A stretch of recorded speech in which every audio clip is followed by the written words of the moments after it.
Siya na nagbigay ng bagong buhay, nag-alis ng mga kasalanan,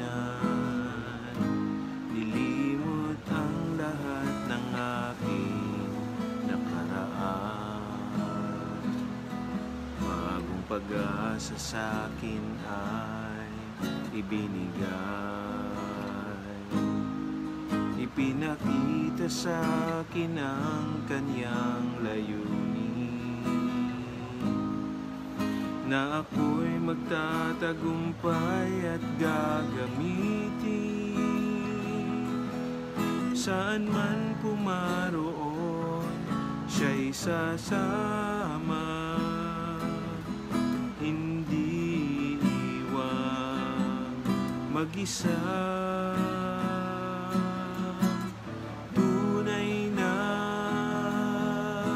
Dakila ang Diyos na sa akin ay tumawag,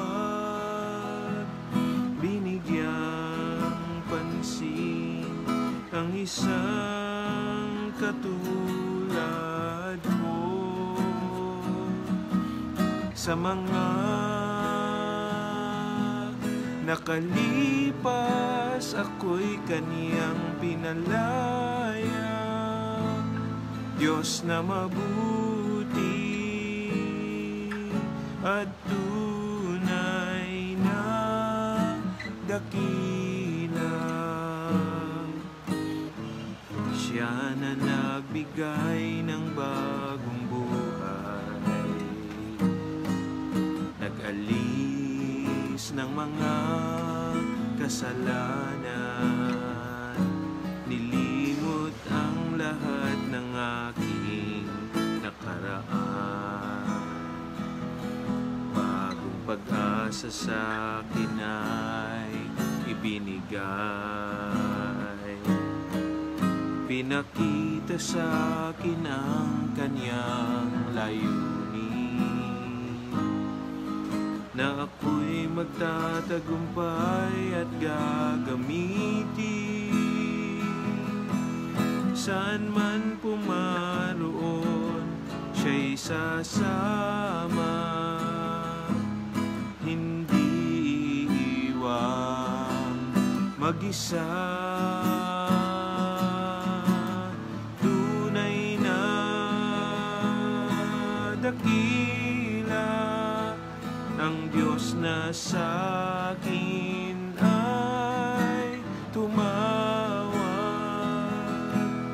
binigyang pansin ang isang katulad ko. Sa mga nakalipas, ako'y kaniyang pinalaya, Diyos na mabuti at tunay na dakila. Tunay na dakila ang Diyos na sa akin ay tumawag, binigyang pansin ang isang katulad ko. Sa mga nakalipas, ako'y kaniyang pinalaya, Diyos na mabuti at tunay na dakila. Sa mga nakalipas, ako'y kaniyang pinalaya, Diyos na mabuti at tunay na dakila.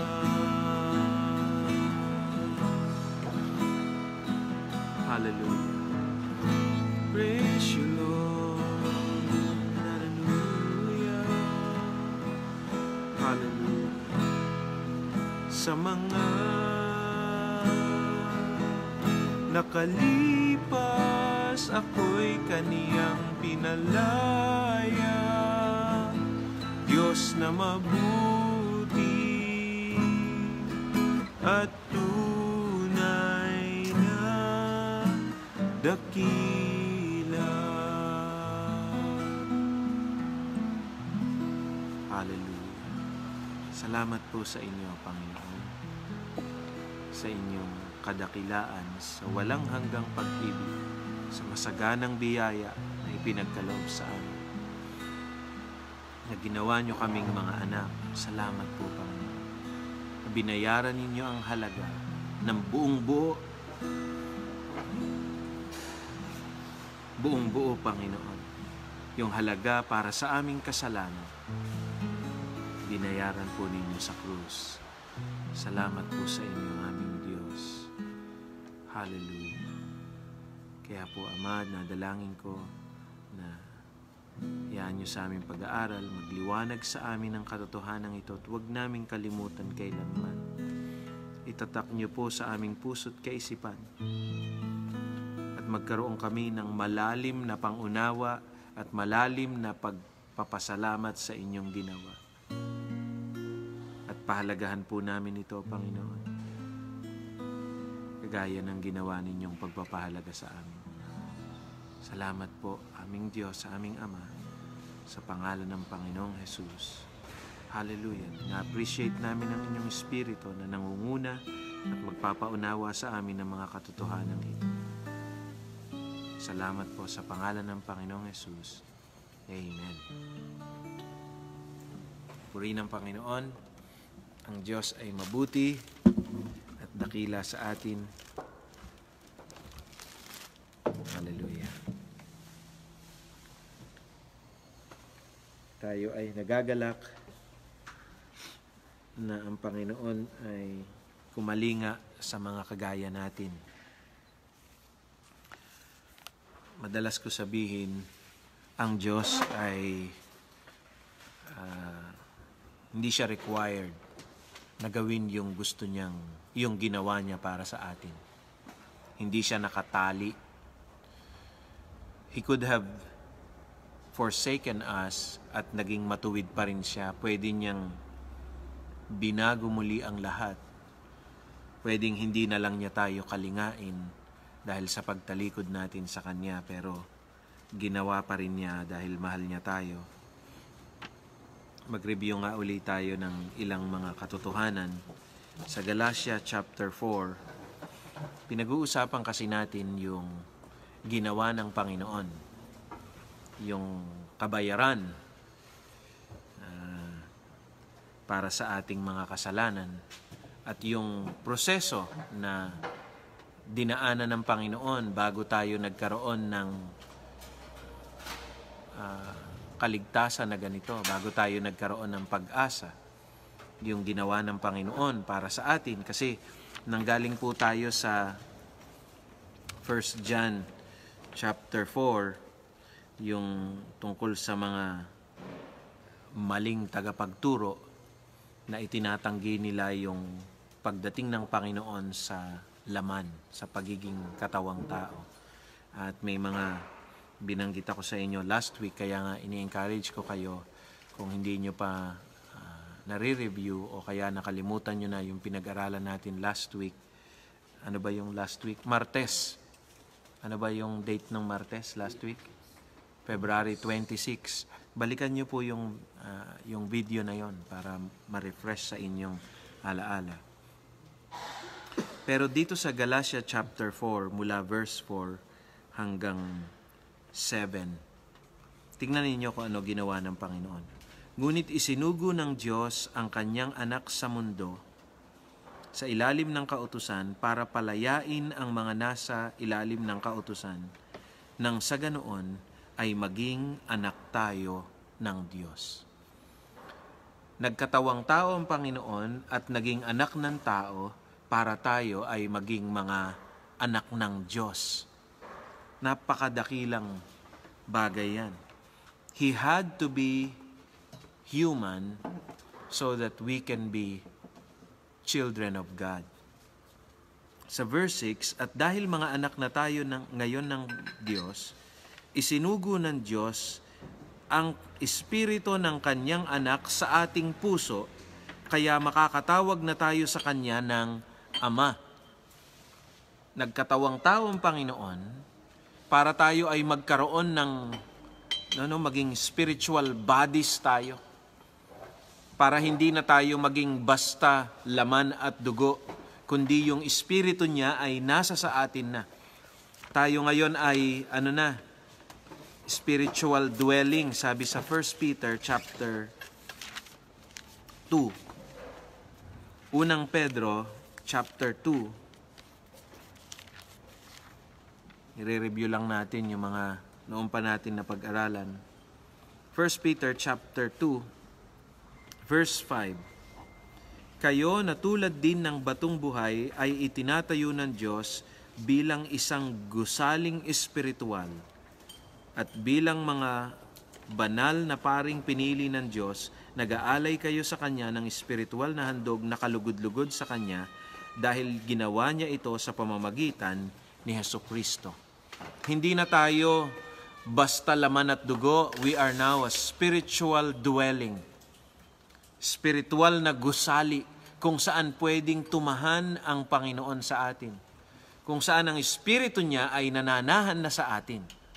Hindi na natin pwedeng sabihin na tao lang ako. No, you are not just tao. Ikaw ay espiritual na tahanan ng Diyos. Sabi sa 1 Corinthians 3:16, di ba natatandaan pa natin ito? Unang Korinto chapter 3 verse 16. Sabi rito, hindi nyo ba alam na kayo'y templo ng Diyos at ang Espiritu ng Diyos ay naninirahan sa inyo? Tayo ngayon ay templo na ng Diyos. Hindi lang itong laman na ito na nakikita, itong mukha na ito, itong katawan na ito, hindi lang ito naglalaman ng isang kaluluwa sa loob nito.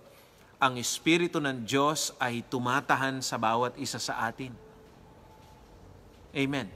At hindi lang siya tumatahan sa bawat isa sa atin, dahil din sa kamatayan at pagkabuhay ng Panginoon, dahil sa siya'y nagkatawang tao na kagaya natin, tagapagmana rin tayo. Balikan natin yung Galatia chapter 4 sa verse 6.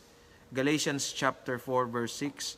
At dahil mga anak na tayo ngayon ng Diyos, isinugo ng Diyos ang Espiritu ng Kanyang anak sa ating puso, kaya makakatawag na tayo sa Kanya ng Ama. 7. Ngayon, hindi na tayo mga alipin, kundi mga anak, at kung mga anak tayo ng Diyos, tagapagmana rin tayo ng mga pangako niya.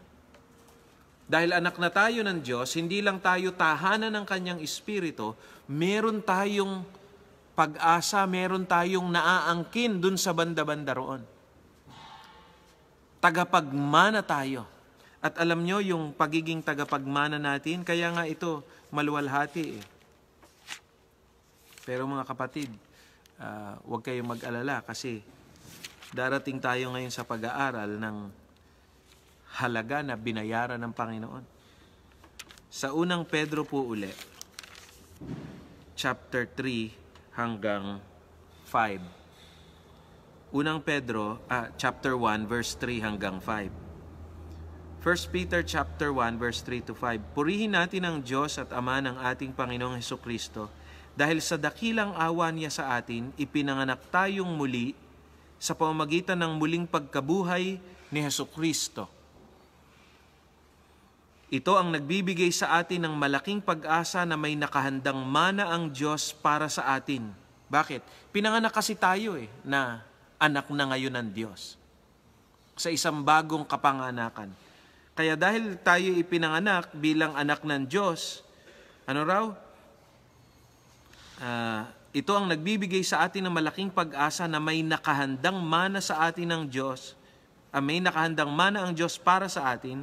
Ang manang ito'y nasa langit, walang kapintasan, hindi nasisira, at hindi kumukupas. Yung mana natin sa Diyos na naroroon sa langit ay walang kapintasan, hindi nasisira, at hindi kumukupas. Ngayon, hindi lang tayo tinatahanan ng kanyang espiritu, hindi lang tayo may mana, at may pag-asa na may mana nga tayo roon. May katiyakan pa tayo, may pag-iingat ang Diyos sa atin para maaangkin natin yung mana na yon na nasa langit. Sa verse 5, at sa pamamagitan ng pananampalatayan nyo, iniingatan kayo, kaya napakahalaga yung pananampalataya dito sa Diyos, sa Panginoong Hesus, sa kanyang ginawa sa atin. Sa pamamagitan ng pananampalataya nyo, iniingatan kayo ng kapangyarihan ng Diyos habang naghihintay kayo ng kaligtasang nakalaang ihayag sa huling panahon. Hindi ito yung pag-asa na baka mawala sa atin. Iniingatan tayo ng kapangyarihan ng Diyos para maaangkin natin yung mana na nandoon sa hinaharap. Isa itong dakilang katotohanan na ginawa ng Diyos sa atin. Nagkatawang tao siya para tayo ay maging spiritual dwelling, para tayo ay maging tahanan ng kanyang espiritu. Hindi lang ng kanyang espiritu, isa pang dagdag na review. Hindi ako nagpapadelay lang, mga kapatid, kaya lang bumabalik sa alaala ko yung mga bagay na ito. Hindi lang basta tahanan ng Holy Spirit. Tignan ninyo yung sinabi sa John chapter 14.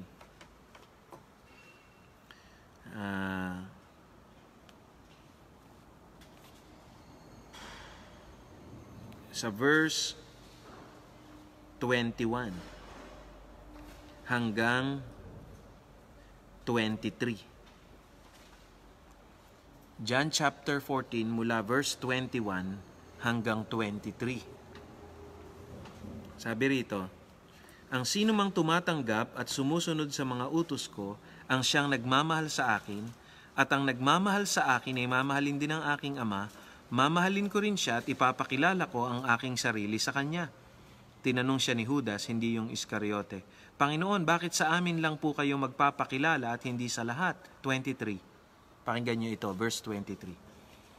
Sumagot si Jesus, ang nagmamahal sa akin ay susunod sa aking salita, mamahalin siya ng aking Ama at mananahan kami sa Kanya.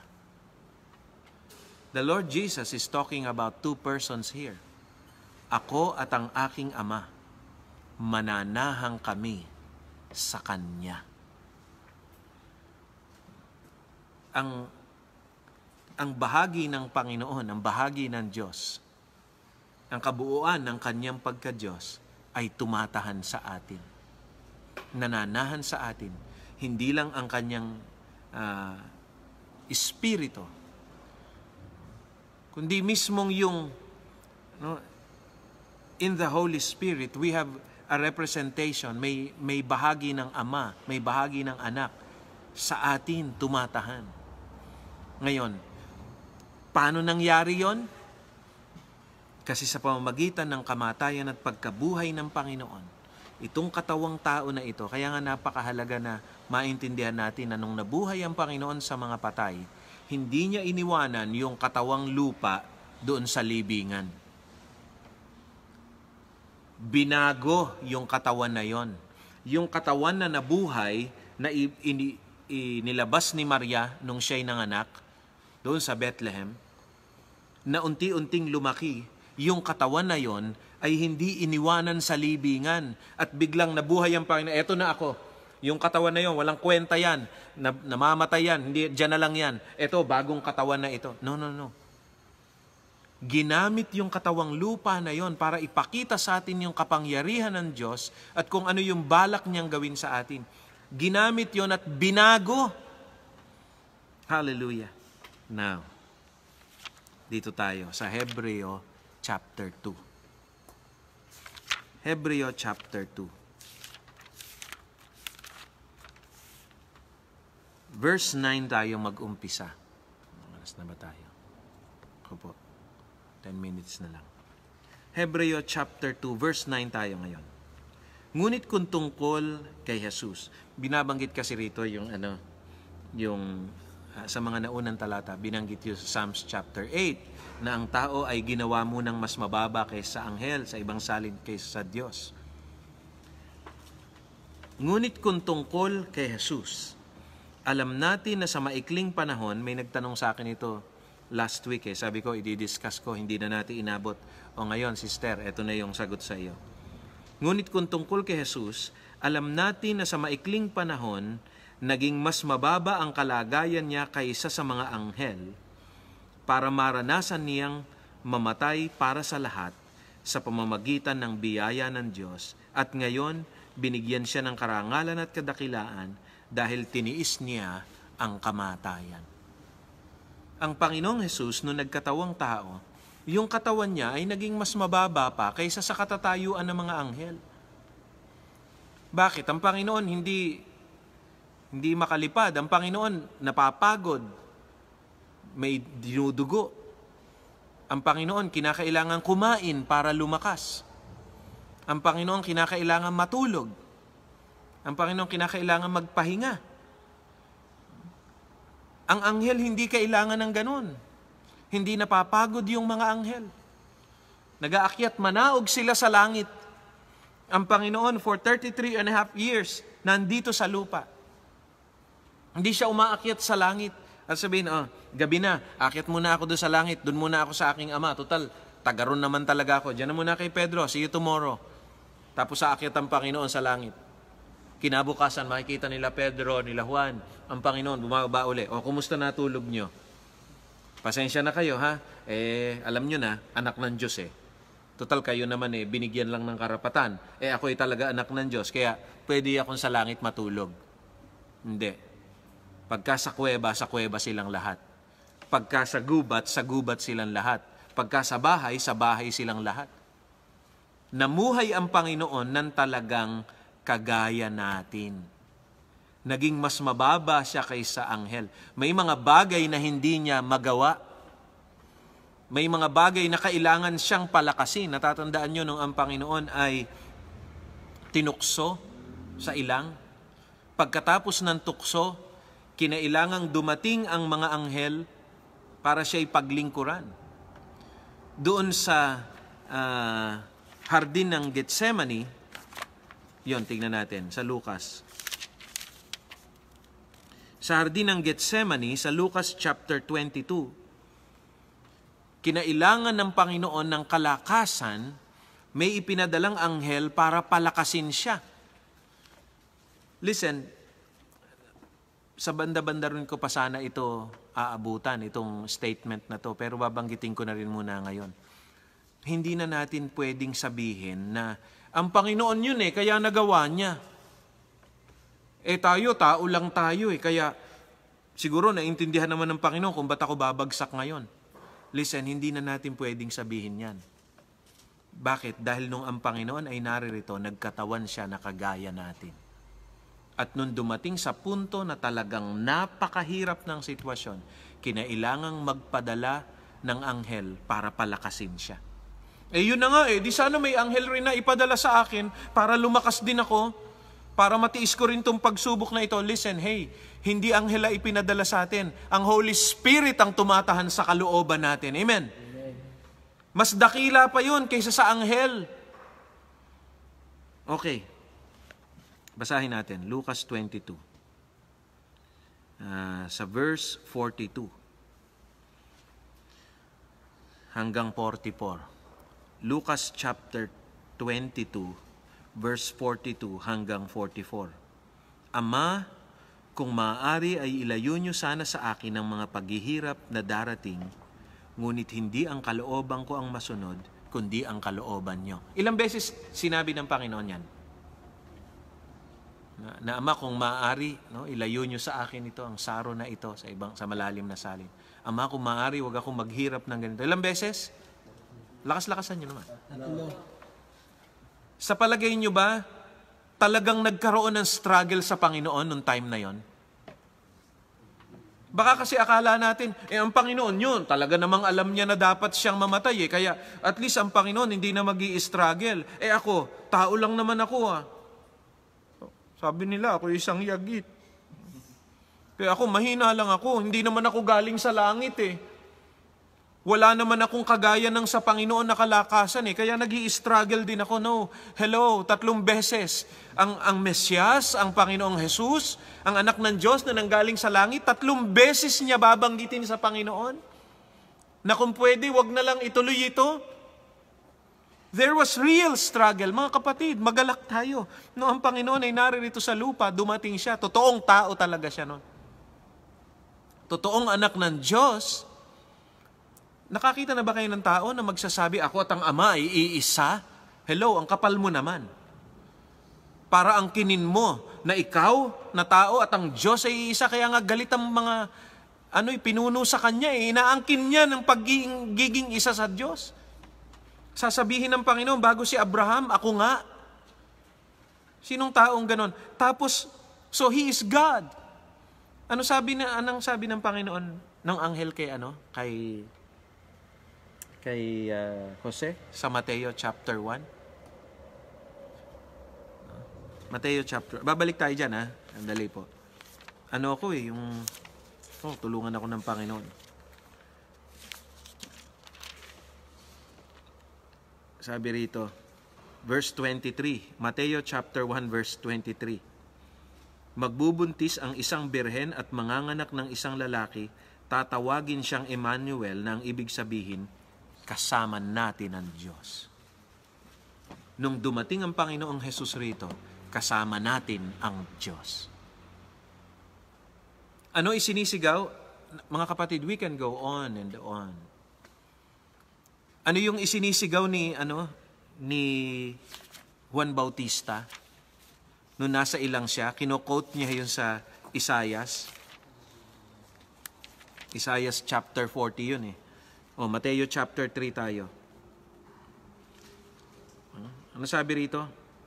Sa verse 3, Mateo 3:3, si Juan ang tinutukoy ni Propeta Isaias nang sabihin niya, maririnig ang sigaw ng isang tao sa ilang na nagsasabi, ihanda ninyo ang daan para sa, Panginoon. Yung pupunta rito ay hindi yan hininga, yan ang Panginoon. Kaya nga siya pagka naririto, ano yung tawag sa kanya? Emmanuel, ibig sabihin kasama natin ang Diyos. Mas matindi pa yung Isaiah 9:6. Yun ang mas matindi pa.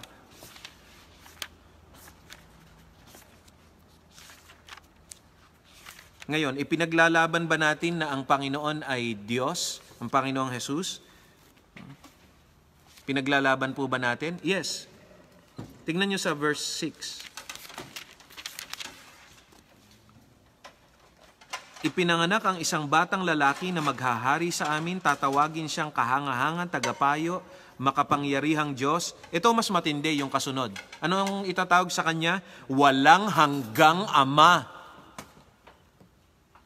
Baka ang akala natin, ang Ama, ang Diyos Ama, bakit tinatawag ang Panginoong Jesus?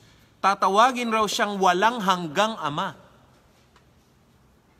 at prinsipe ng kapayapaan. Now, ipinaglalaban ba natin yan na ang Panginoong Jesus nung dumating rito, siya ay totoong anak ng Diyos, siya ay totoong Diyos? Yes, pero kailangan ipaglaban din natin na nung naririto siya, totoong tao din siya.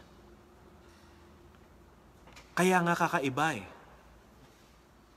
Balik tayo sa Lucas. Ipaglaban din natin ito. Huwag na nating sasabihin na, ang Panginoong Jesus yan eh. Ako, pwede ako mag-struggle. Ang Panginoong Jesus yan, manghihina ba siya? No, totoo talaga, nag-struggle din siya, nahirapan din siya. Palagi kong binabanggit yan noon. Ang Panginoon, alam niya ang lahat ng bagay. Amen? Pero hindi niya naranasan ang lahat ng bagay. Hindi niya naranasan. Pero nung nagkatawang tao siya, dun niya mararanasan ang lahat ng bagay. Mararanasan niya how it is to live just like a creation. Naranasan niya ngayon. Tuloy natin yung pagbabasa. Verse 43 na tayo. Lucas 22 verse 43 na tayo. Sige, ulitin nga natin 42. Ama, kung maaari ay ilayo niyo sana sa akin ang paghihirap na darating, ngunit hindi ang kalooban ko ang masunod, kundi ang kalooban niyo. 3 times there was a struggle in him. Pero 3 times, kahit na may struggle, ang pinili niya, masunod yung kalooban ng Ama. So okay lang na nag-i-struggle ka. Okay lang yan. Minsan nagdadalaw isip ka, maglilingkod ba, hindi ba, ano ba, ano? Okay lang yan. Pero sa dulo, ang sasabihin natin, ang kalooban ng Panginoon ang masunod.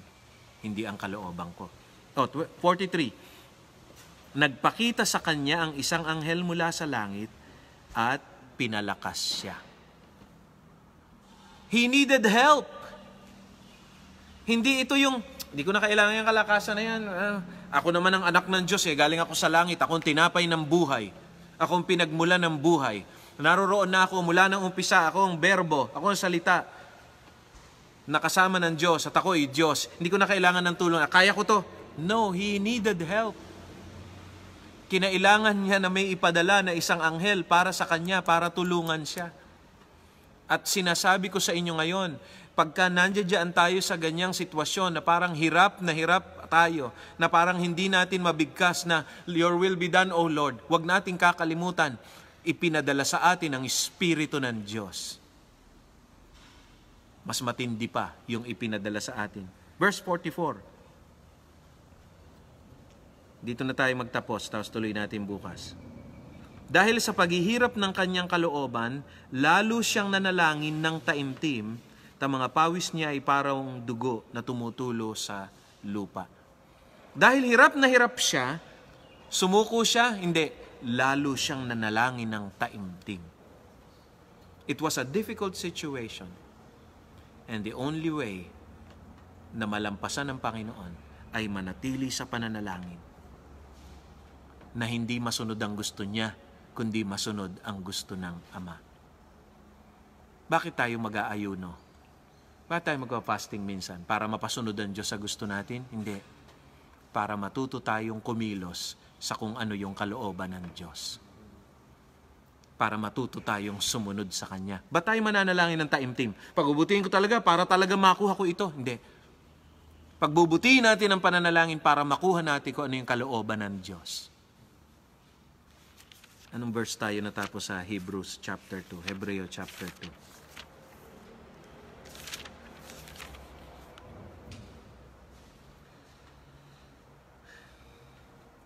Verse 10, ginawa ng Diyos ang lahat ng bagay. Hebreo 2 verse 10. Ginawa ng Diyos ang lahat ng bagay at ginawa niya ito para sa sarili niya, kaya marapat lang na pumayag siyang maghirap si Jesus para lubos na magampanan ni Jesus ang nararapat bilang pinagmulan ng kaligtasan. Sa ganoon, maraming mga tao ang magiging kanyang mga anak na kanyang mapaparangalan. Bukas tayo dyan. Purihin ang Panginoon. Ang Diyos ay mabuti. Amen po ba? Tunay na dakila ang Diyos na sa atin ay tumawag. Yung pagtawag niya is not an empty calling. Punong-puno ito ng pag-asa. Punong-puno ito ng pagpapatunay. Punong-puno ito ng katiyakan. Dahil binayaran ng Panginoon. Oh, hallelujah. Purihin ang Panginoon. Manaming Diyos, salamat po sa inyo. Sa inyong kabutihan, kadakilaan sa amin. Purihin ang inyong banal na pangalan. Salamat po, Ama, sa pangalan ng Panginoong Jesus. Amen. Nakabalik na po. Ito yung mga manggagawa natin dito na masisipag din naman. Pero salamat sa Panginoon, nakabalik na po rito yung pamilya ko. Hindi ko na sila ginising, sila pastora, dahil ano na po sila dumating, medyo gabi-gabi na. Pero nagpapasalamat kami sa Panginoon. Mga kapatid, ang dahilan po kung bakit natin binago yung pangalan, dati Daily Bible Devotions, inirequest ko doon sa kapatid natin na baguhin yung pangalan, gawing Tagalog. At nung isang linggo pa nga, ginawa niya may questionnaire pa sa gusto mag-join. Pero sabi ko, pakialis na lang yung questionnaire. Kasi po, maraming gustong mag-join na African, taga New Zealand, mga taga Canada, na mga hindi po Pilipino. Gusto nating i-qualify, linawin, na itong devotion natin na ginagawa, pang-Pilipino lang po ito. Tagalog po tayo rito, kaya useless na sila ay mag-join. Kaya para maging malinaw, umpisa pa lang, pag na-search nila, Tagalog na agad ang bubulaga sa kanila. Hindi nila maisip na mag-join pa. Kaya yun po ang dahilan kung bakit nabago yung pangalan natin. Tutuloy po natin ito bukas. God bless po sa inyo. To God be the glory. See you tomorrow po.